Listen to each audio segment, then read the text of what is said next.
Hi guys! Welcome back to Bonna's Kitchen. Today, we will make cheesy milky donuts. Let's get cooking!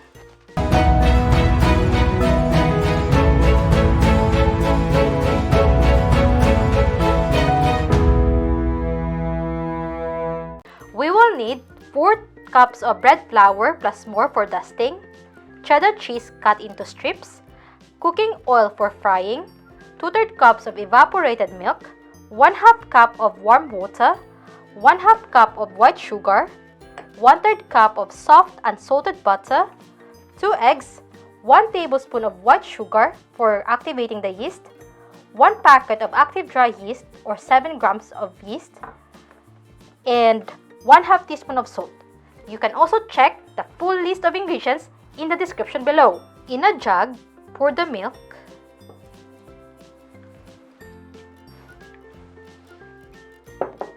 dissolve the sugar and the yeast,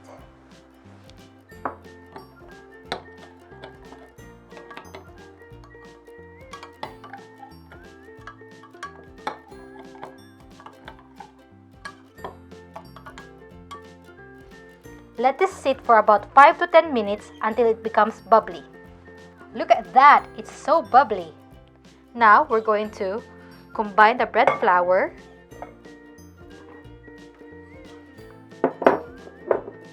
sugar, and salt and mix them together.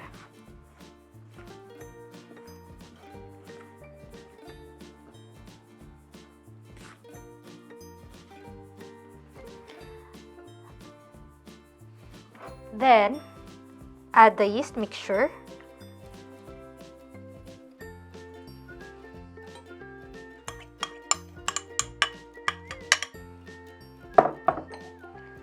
the water,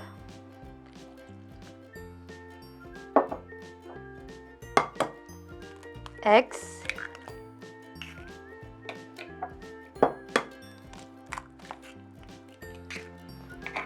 and the unsalted butter.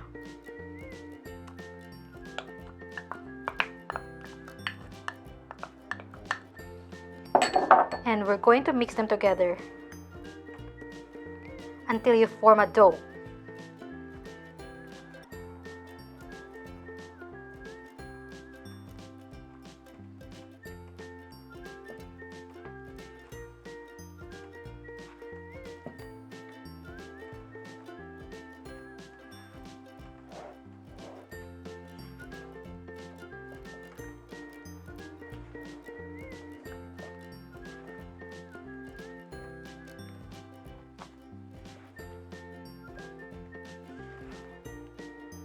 Next, sprinkle some flour onto the work surface.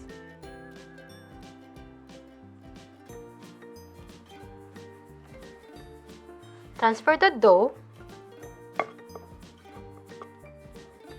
onto the work surface.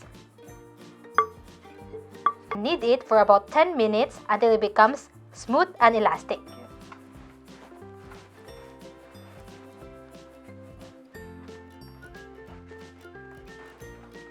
Occasionally sprinkle some flour to prevent the dough from sticking too much onto the work surface.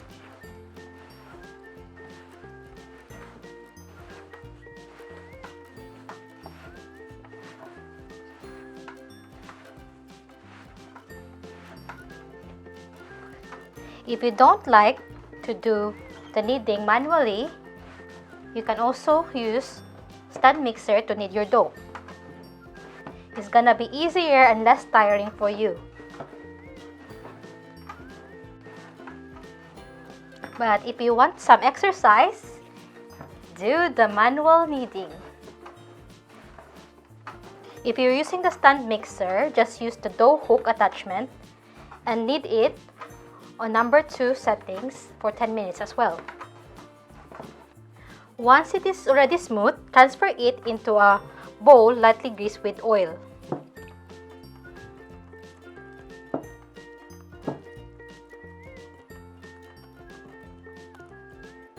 And cover it with tea towel Let it rise in a warm place for about 1 hour or 2 hours or until it has doubled in size. After the dough has doubled in size, transfer it into the work surface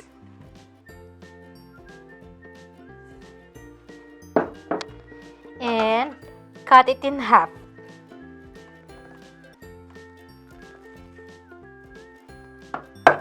Set aside the other one. Shape it into a log.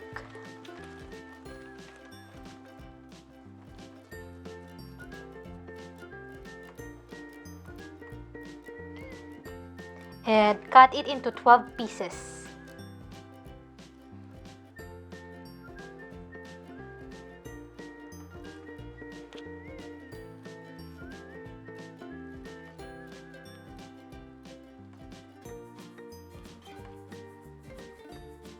After cutting them, shape them into a ball.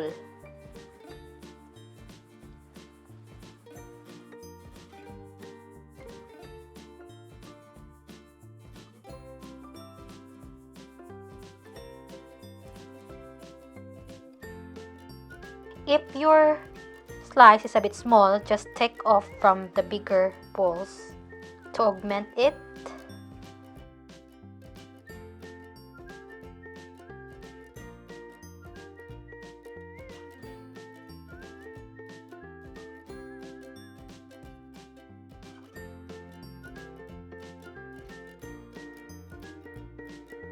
Pinch the bottom of the dough and then roll it like this one.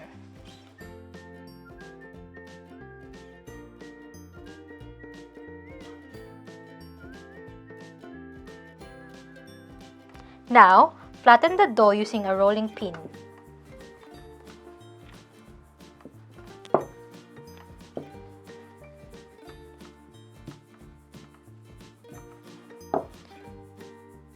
Put the cheese on top. Wrap it with the dough. And pinch the seam to seal, just like this one. And then roll it. Pinch again the end.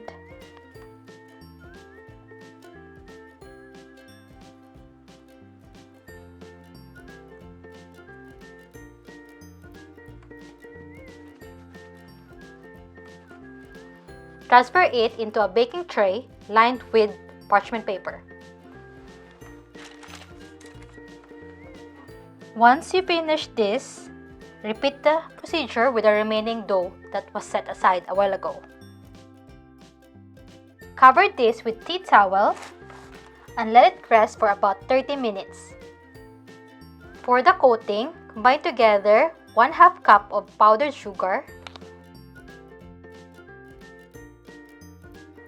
and 1/2 cup of powdered milk and whisk them together.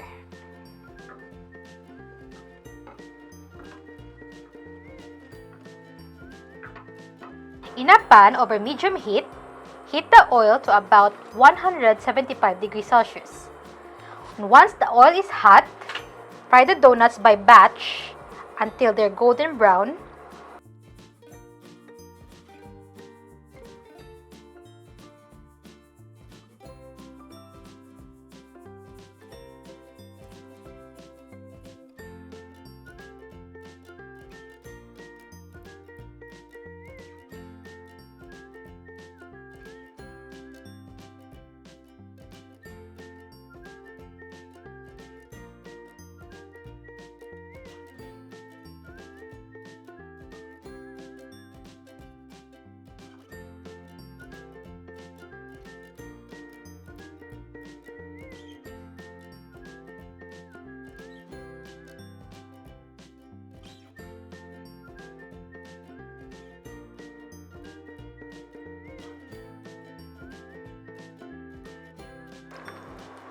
Once it's golden brown, transfer it into a rack to drain.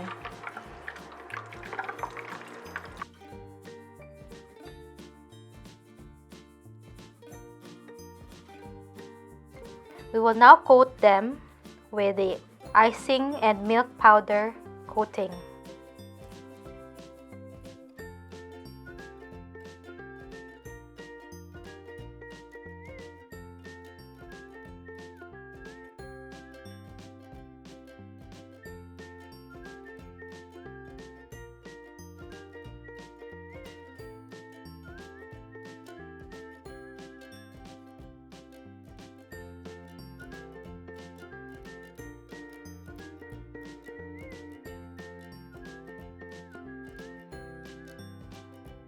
And here's our finished product!